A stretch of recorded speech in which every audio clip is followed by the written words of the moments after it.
Olá, você estava aguardando a publicação do edital da Polícia Civil de Minas Gerais? Seja bem-vindo! Enfim, o nosso edital foi publicado e agora é hora de nós nos dedicarmos aí até a data da nossa prova. Se você não é inscrito no canal, se inscreva, ative o sininho de notificações que fica aqui logo abaixo.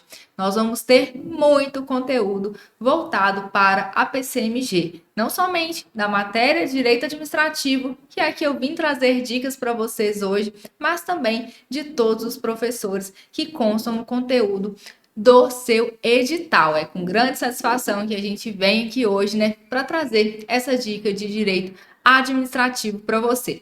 Então, deixe seu like, deixe seu comentário no vídeo que você gostaria que nós trouxéssemos aqui como dica, né, que a gente disponibilizasse aqui no canal do YouTube, beleza? Bom, pessoal, nós vamos trabalhar, né, com direito administrativo, tá? E aí, né, a gente vai ver aqui o seu edital que veio cobrando como noções de direito administrativo, tá bom?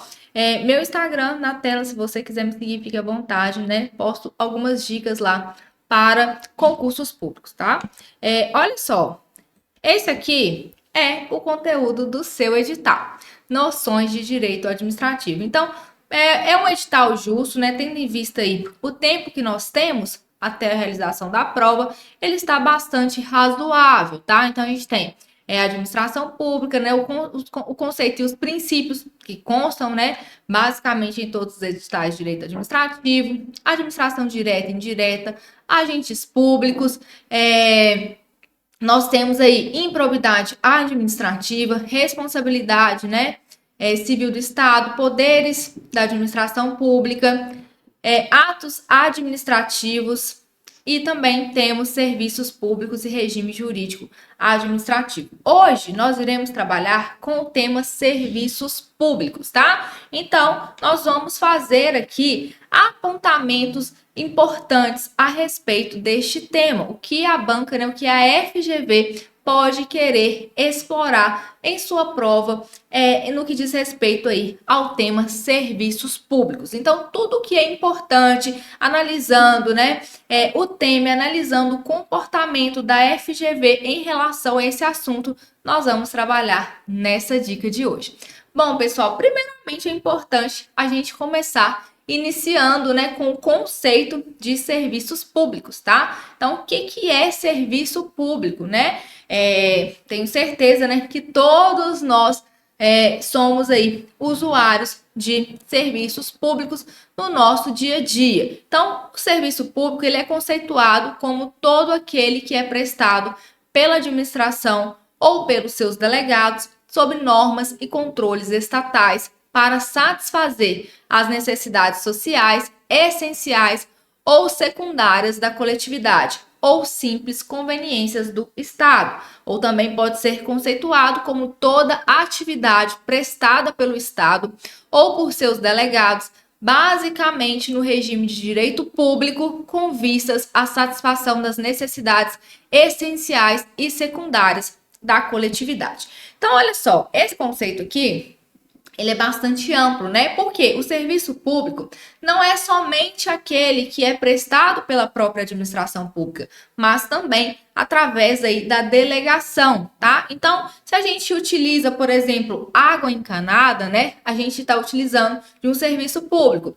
Energia elétrica, embora seja prestado, né, por uma delegatária do serviço público, a energia elétrica é um serviço público. A iluminação pública, né? A iluminação que a gente tem nas vias. Então, todos nós somos usuários dos serviços públicos, tá? Então, aqui, né, nós temos aí o conceito do que seria serviço público.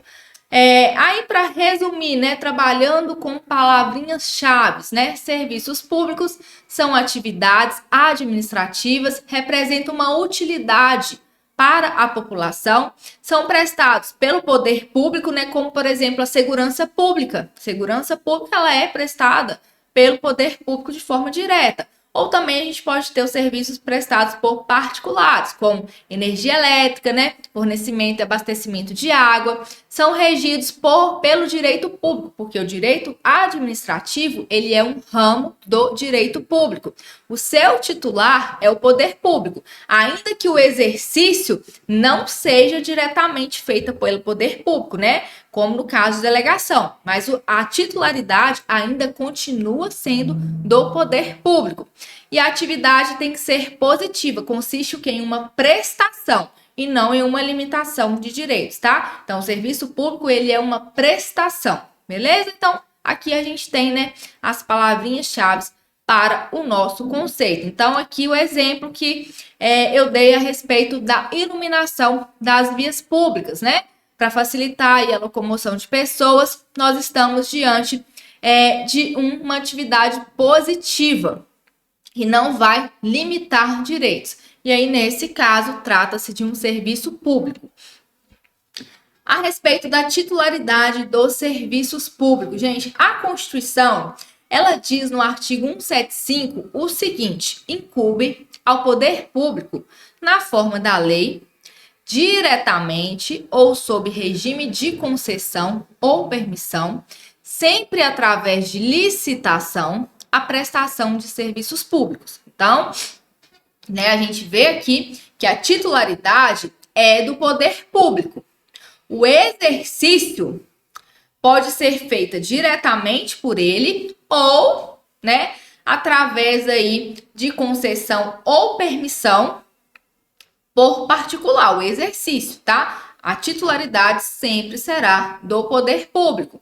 E aí, gente, para que haja essa concessão ou essa permissão de prestação de serviço público, a Constituição, ela exige sempre licitação. Então, a administração pública, ela não pode, né, escolher livremente a quem ela quer delegar a prestação daquele serviço. Ela obrigatoriamente tem que realizar licitação, tá? Então, a gente não pode confundir, né, a titularidade do exercício, a titularidade do serviço público com o seu exercício, com o desempenho dessas atividades de serviço público.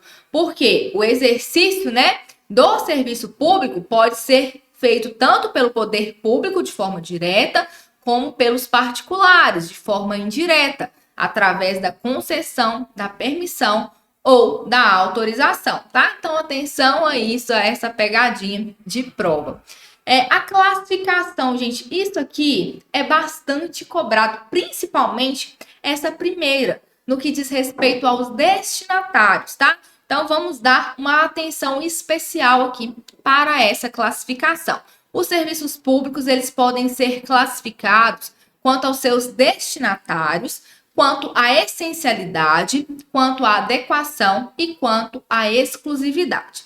Primeiro, né, da primeira das classificações que nós temos é quanto aos destinatários. Gente, quanto aos destinatários, o serviço ele pode ser geral, mas aparece muito na prova com o nome de ut universi, ou eles podem ser individuais e aparece muito nas provas com o nome de ut singuli. Tá? Então, quanto aos destinatários, podem ser gerais ou individuais, ou também chamados de ut universi ou ut singuli. Então, o que seriam esses serviços gerais ou ut universi? Esses serviços são prestados a usuários indeterminados e eles se destinam ao bem-estar da coletividade como um todo. Então, um exemplo, né, bastante clássico que nós podemos dar aqui é em relação ao serviço de iluminação pública. Então, o serviço de iluminação pública, ele é classificado como um serviço geral ou um serviço ut universi. Por quê? Ele é destinado a usuários de forma indeterminada. A gente não consegue falar, olha, essa iluminação pública aqui, ela vai ser destinada para o Joãozinho, mas a Mariazinha não. Tá? Então, não tem essa determinação de quem serão os usuários desse serviço de iluminação pública. Então, todas as pessoas, independentemente de serem ou não moradores daquele município, fazem uso desse serviço quando eles estão circulando por aquela localidade. E esses serviços, gente, eles têm uma particularidade, e isso também é cobrado em prova, que eles são remunerados por meio de impostos. Então, se a gente pega a nossa conta de luz, a gente vê lá contribuição de iluminação pública. Ninguém pergunta se você concorda, se você quer pagar. Aquilo é um imposto. Por quê? Você, né, como é destinado a usuários indeterminados, todo mundo que mora ali, né, vai ser obrigado a pagar esse imposto, tá? Então, esses serviços gerais, ou também chamados de Utiliverse, eles são destinados a sujeitos, a usuários indeterminados, e eles são remunerados através de impostos. E esses impostos, né, os recursos que são arrecadados com esses impostos, eles podem ser utilizados da forma que a administração pública achar conveniente, porque eles não têm vinculação. Então, esses impostos, eles não são vinculados à prestação de uma atividade específica à população, tá? Então, lembrem-se disso, porque isso é frequentemente cobrado em prova. Serviços gerais, também chamados de Utiliverse, são aqueles destinados a usuários indeterminados. O principal exemplo que nós temos é o serviço de iluminação pública, e ele é remunerado através de imposto. Já os serviços individuais, ou também chamado aí de utilsinguli, eles são aqueles que possuem usuários determinados e a utilização é individualizada. É possível que a gente faça a mensuração de uso por cada indivíduo. Então, o exemplo que nós temos, né, é a energia elétrica, a água, tá? A gente consegue mensurar quanto que cada residência está consumindo de energia elétrica, está consumindo de água, tá? E aí, esse serviço, né, outro também exemplo, né? Hoje em dia está mais em desuso, mas nós tínhamos muito o serviço de telefonia fixa nas residências, tá? Então, a gente tinha, né, bastante, eu falo tinha, porque hoje, basicamente, né, a maioria das pessoas usam telefones celulares, mas ainda há locais, há empresas, há residências que possuem, né, essa telefonia fixa, tá? Então, é possível mensurar quanto que o indivíduo está utilizando deste serviço. A gente consegue determinar, tá? Qual é o usuário e qual é, né, a quantidade ali utilizada deste serviço, tá? E aí, por se tratar de uma faculdade do particular, né, porque ele pode ou não ter esse serviço, a gente sabe que, por exemplo, a água, a energia elétrica é um serviço essencial, né?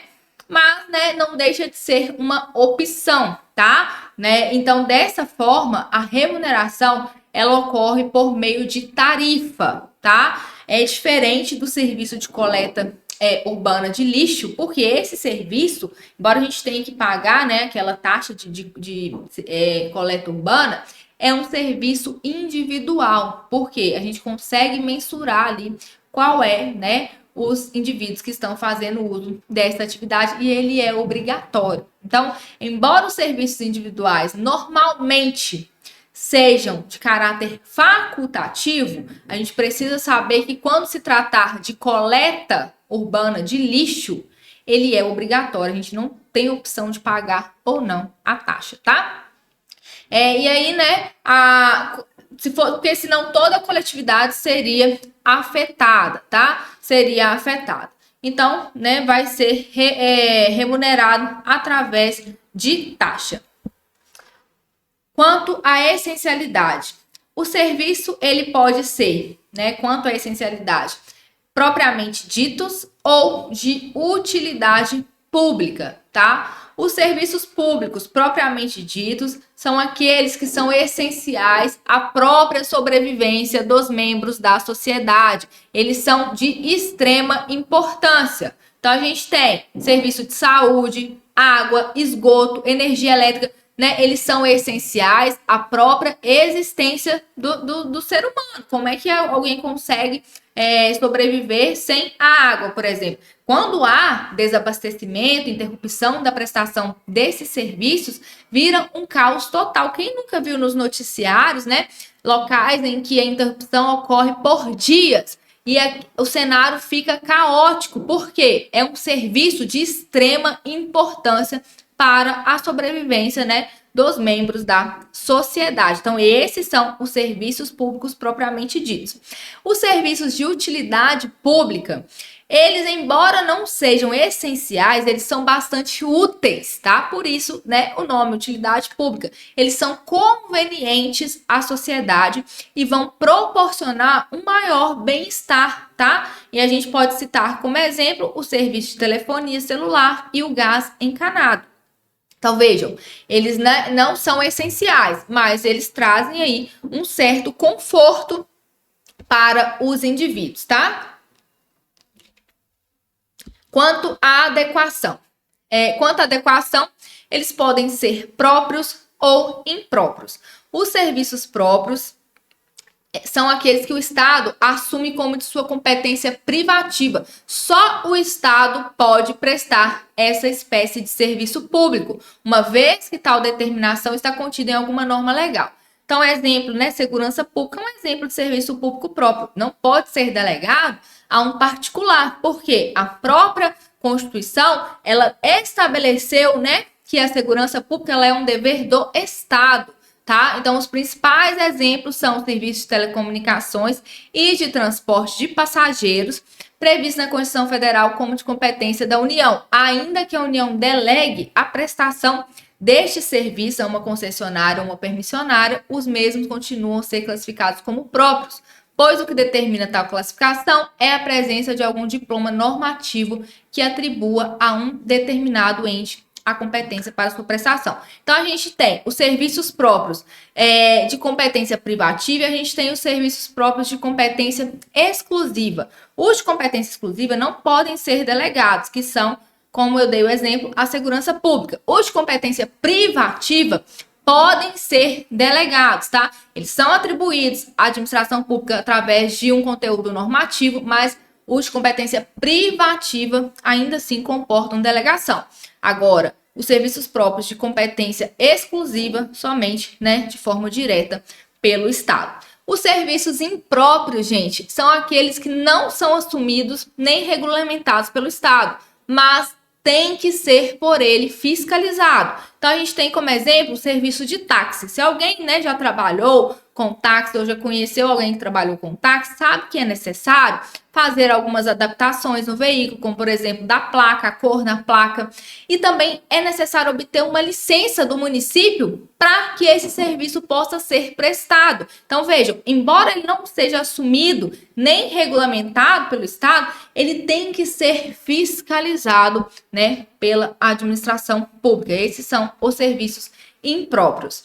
Quanto à exclusividade, né, os serviços podem ser exclusivos de Estado ou não exclusivos de Estado. Então, os serviços exclusivos são aqueles de competência privativa do poder público, que apenas podem ser prestados por particulares se forem regularmente delegados pela administração pública. Então, mais uma vez, serviço de telecomunicação, de radiodifusão, né? O serviço de rádio, gente, ele é um serviço público, tá? Embora haja delegação aí para que o particular, né, o preste, mas ele é essencialmente um serviço público, tá? Energia elétrica, de transportes, tá? São todos serviços públicos. Serviços públicos não exclusivos são aqueles que não precisam de delegação para serem prestados. Então, essa é a principal diferença entre os serviços públicos exclusivos e os não exclusivos. Por quê? Aqui nos exclusivos, o particular somente poderá prestá-lo se for através da delegação. Nos serviços não exclusivos, aqui a gente tem a prestação, né? A possibilidade de prestação por um particular, em que não será necessário delegação. Ele está aberto, né? Esse tipo de serviço público, ele está aberto à iniciativa privada. Basta, né, apenas aí que os particulares observem as normas legais. E aí, né, como principal exemplo, a gente tem a saúde e a educação, que podem ser livremente prestados aí por hospitais particulares e também por escolas particulares. Então, esses são serviços não exclusivos. Então, aqui, né, fazendo aí um panorama do que a gente viu quanto à classificação. Então, quanto aos destinatários, pode ser gerais ou uti universi e individuais ou uti singuli, né? Serviços indivisíveis são gerais, são prestados a usuários indeterminados. Uti singuli, serviços divisíveis podem ser mensurados e a gente consegue determinar quem são os usuários. Quanto à essencialidade, né, a gente tem os serviços públicos propriamente ditos, né, que são indispensáveis para a manutenção e o bem-estar, né, da coletividade, e a gente tem os serviços de utilidade pública, né? Ainda que não sejam indispensáveis, eles são úteis e trazem mais conforto, mais comodidade para os indivíduos. Quanto à adequação, temos os serviços próprios, em que o Estado assume como de sua própria competência, e os impróprios, não assumidos nem regulamentados pelo Estado, mas que têm que ser por ele fiscalizados. Os exclusivos, competência do poder público, que só podem ser prestados, né, por este ou por particular, no caso de delegação. Os não exclusivos são abertos aí à iniciativa privada. Os principais exemplos, saúde e educação. Beleza? Tudo certo aqui em relação à nossa classificação? Vamos seguir em frente.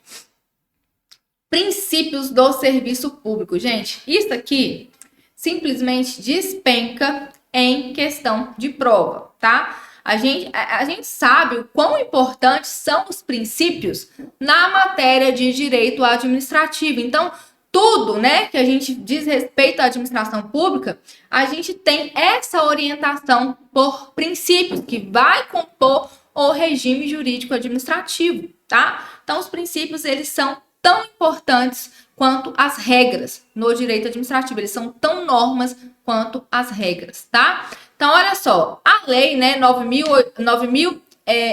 lei 8.987 de 95, que é a lei geral aí de concessões e permissões de serviços públicos, ela vai estabelecer, né, em seu artigo 6º, parágrafo 1º, quais seriam esses princípios na prestação, que devem ser observados na prestação de serviço público, né, para um serviço público ser adequado, tá? Então, vamos ver o que diz esse dispositivo legal.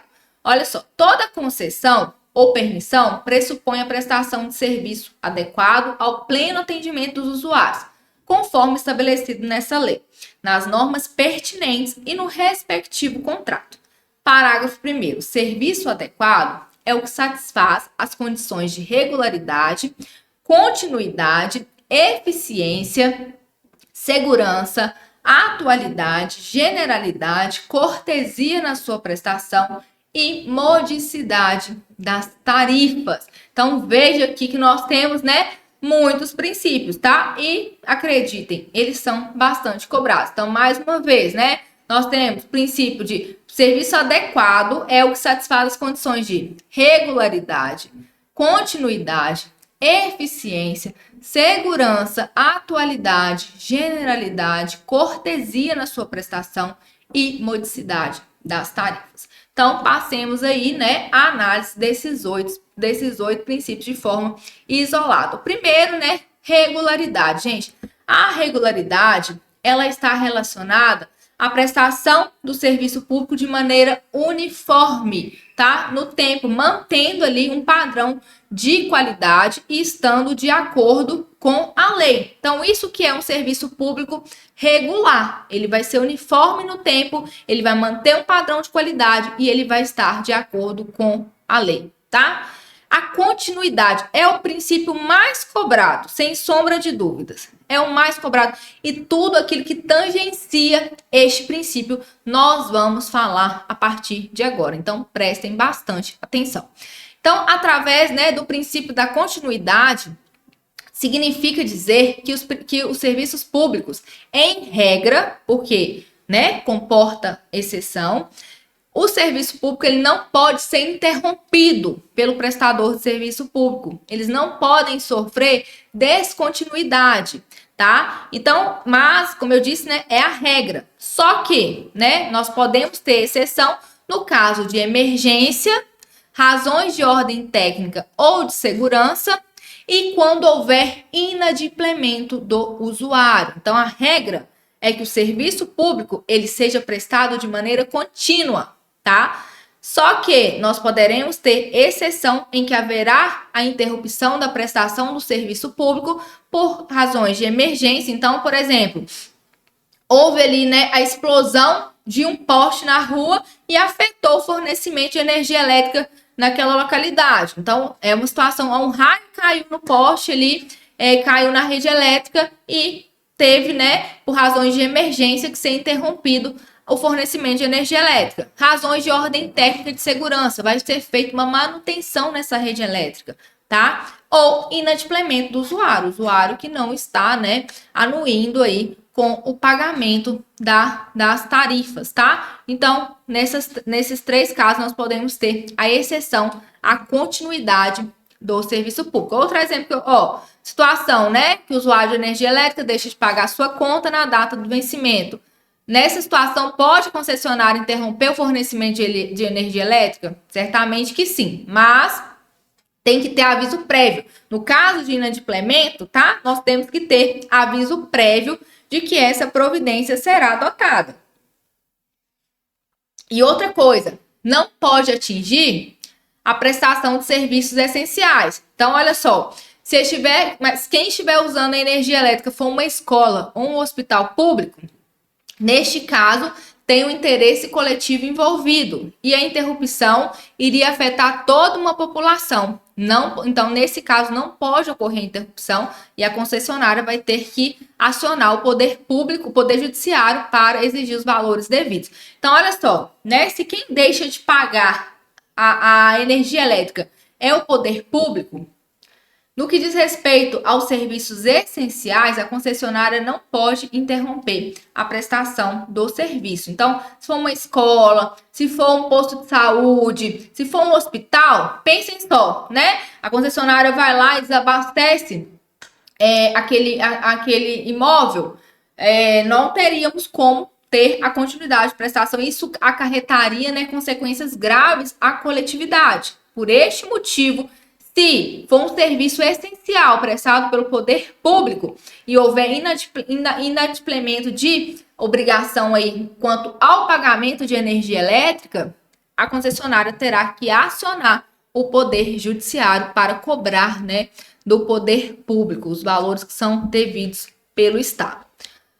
E, né, no caso de inadimplemento de usuário, gente, comum, né, tem que ser notificado, tá? Tem que haver notificação aí antes de haver a interrupção do serviço público, tá bom? Eficiência, né, gente? A eficiência é a melhor relação entre os custos e os benefícios, né? É basicamente o que a gente tem no princípio da eficiência, também previsto no artigo 37, no caput do artigo 37 da Constituição.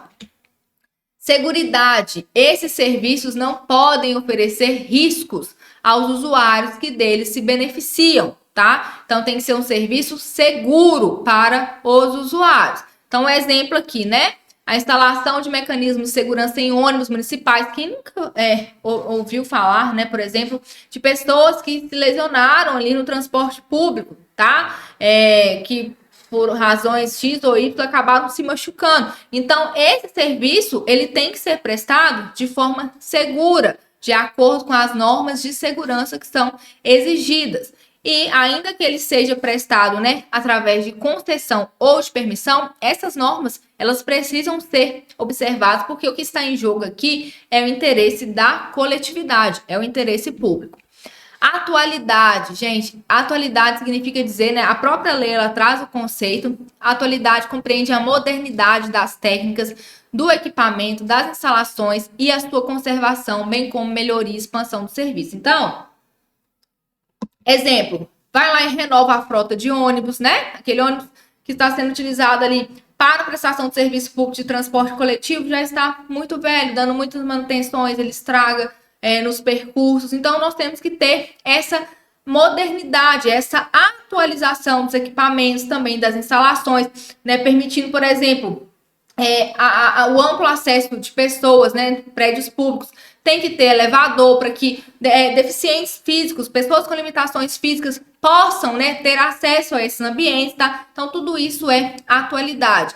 A generalidade significa que os serviços eles têm que ser prestados para todos os usuários e não serem restritos a uma classe de indivíduos. Então, né, prestação de forma ampla. A cortesia, né? Cortesia na prestação de serviço. Quem nunca se sentiu maltratado, né? Quando precisou de algum serviço público, foi a um hospital público, foi a um posto de saúde e não recebeu um tratamento, né, cortês, um tratamento que fosse ali condizente com o que a pessoa com o que a pessoa esperava, né, no que diz respeito à educação, a respeito, tá? Então, essa cortesia na prestação de serviço público é um bom tratamento ao público atendido pelo serviço. Então, você, né, que busca ocupar um cargo público, você vai lidar diariamente, né? Você será policial civil, você vai lidar, né, com o público diariamente, fará parte do seu trabalho. Então, precisa-se o quê? Que haja cortesia na prestação desse serviço. Então, é importante, né, a conscientização do pessoal, né, na importância do atendimento ao cidadão, tá? A modicidade de tarifas significa dizer, né, que tem que ter uma proporção, né, entre o serviço prestado e o valor que é cobrado do usuário. Tem que ter uma razoabilidade, tá? Então, as tarifas, elas precisam ser módicas. Elas não podem ser tarifas exorbitantes, tá? Então, essa é a modicidade das tarifas. Então, para finalizar, a gente tem aqui o resumo, né, de quais são os princípios aí atinentes aos serviços públicos. Gente, leiam e releiam aqui esses princípios, porque são bastante cobrados em prova. A FGV também cobra bastante isso quando o assunto é serviços públicos, tá? Então, mais uma vez, né? Regularidade, continuidade, eficiência, segurança, atualidade, generalidade, cortesia e modicidade de tarifas. Bom, assim nós encerramos essa dica, mas não saia daqui. Nós vamos ter muitas e muitas dicas para a prova da PCMG, como eu disse. Então, se você ainda não se inscreveu no canal, se inscreva, ative as notificações, deixe o seu like, o seu comentário, diga o que você gostaria que a gente trouxesse aí como dica para vocês. Desejo a todos excelentes estudos, eu aguardo vê-los aí em breve. Tchau, tchau, até mais.